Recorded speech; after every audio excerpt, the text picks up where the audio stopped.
जय हिंद, नमस्कार. तर मी शुभांगी सुक्रे तुम्हा सर्वांचं स्वागत करते आपलाच युट्यूब चॅनल टिक्कर मराठी पोलीस भरती. तर अलंकाराची सिरीज आपण चालू केलेली आहे. आज पुढचा अलंकार आपण पाहणार आहे.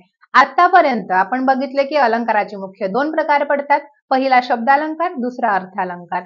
शब्दालंकाराचे 3 उपप्रकार आहेत: अनुप्रास, यमक, श्लेष. हे तिघही ऑलरेडी आपल्या याच युट्यूब चॅनलवर झालेले आहेत. पाहिले नसतील सर्च करा, वरती पाहून घ्या. त्याच्यानंतर आपण पाहिला अर्थालंकाराचा पहिला प्रकार उपमा अलंकार, तोही पाहून झालाय. तर आजच्या व्हिडिओमध्ये आपण अलंकाराचा अर्थालंकाराचा दुसरा जो काही उपप्रकार आहे तो पाहणार आहोत. तर करूयात चालू. चालू करण्याच्या आधी सगळ्यांना एक सांगणं आहे की हे जे व्हिडिओ आहेत स्टेप बाय स्टेप हळूहळू एक एक प्रकार आपण रोज अपलोड करतोय. त्याच्यामुळे जास्तीत जास्त विद्यार्थी मित्रांपर्यंत शेअर करा. अख्खा अलंकार टॉपिक तुमचा इथे क्लिअर मी करून देणार आहे, तोही ट्रिकनुसार. ओके, चलो. तर अर्थालंकाराचा दुसरा प्रकार आहे उत्प्रेक्षा अलंकार. त्याची काही उदाहरणं आपण समोर पाहूयात.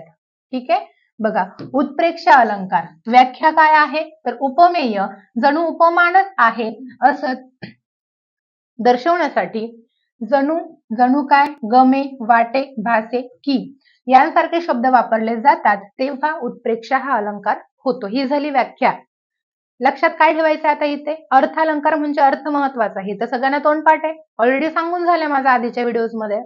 ठीक आहे, तर इथं लक्षात ठेवायचंय एखाद्या वाक्याला उत्प्रेक्षा अलंकार काय म्हणायचं, तर ऑब्झर्वेशन करायचे त्या वाक्यामध्ये याच्यापैकी कुठला तरी एक शब्द पाहिजे. उपमेय, जणू, उपमान वगैरे वगैरे राहू द्या. ट्रिक काय, फक्त हे शब्द बघा. जणू काय, वाटे, गमे, भासे, की हेच शब्द बघा फक्त. चालेल, उदाहरण बघूयात. हा आंबा जणू साखरच.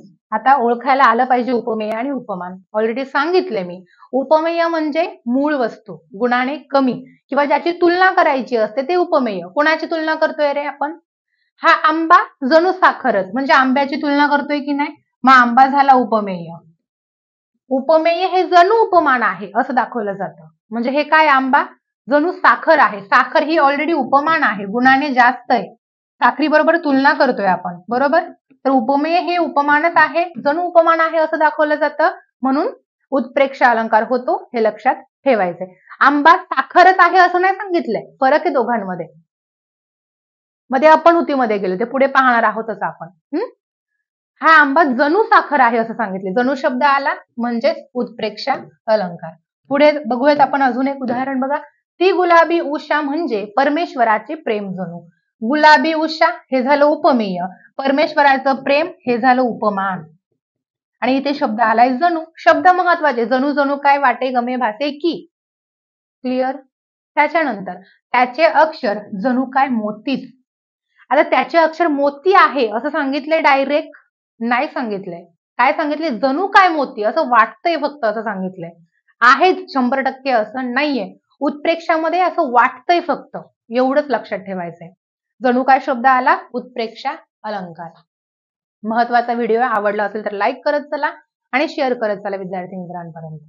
पुढे अजून उदाहरणं बघा. हाती तलवार घेऊन शत्रुसंग धावत असताना तो जणू कर्दनकाळ भासत होता. तो कर्दनकाळच आहे असं नाही, तर तो असा भासत होता, असं वाटत होता, असा दिसत होता. तो जणू म्हणजे वाटतंय असं फक्त. ठीक आहे, पुढे. किल्लारी भूकंप म्हणजे जणू सृष्टीचे तांडव होते. जणू शब्द आलाय. किल्लारी भूकंप म्हणजे सृष्टीचे तांडव असं नाही, जणू सृष्टीचे तांडव दिसत होते. अजून उदाहरण बघा.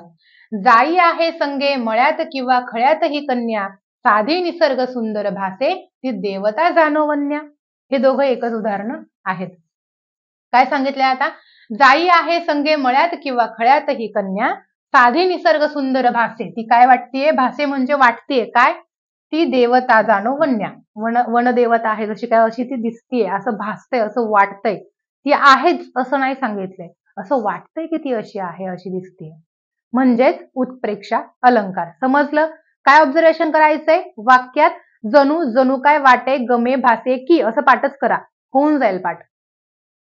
ठीक आहे, यांच्यापैकी कुठलाही एक शब्द जर आला तर तो उत्प्रेक्षा अलंकाराचं उदाहरण असतं. तर याच्यामध्ये आपण उत्प्रेक्षा अलंकार पाहिला. याच्या पुढच्या उपप्रकार आपण पुढच्या व्हिडिओमध्ये पाहणार आहोत. ही सिरीज मी तुमच्यासाठी चालू केली. कशी वाटते हे मला ऑफलाईन कमेंट बॉक्समध्ये सांगा. मराठी व्याकरणाच्या बाबतीत अजून काहीही डाऊट असेल कमेंट बॉक्समध्ये कमेंट करा, मी लगेच त्याच्यावर तुम्हाला रिप्लाय देईल.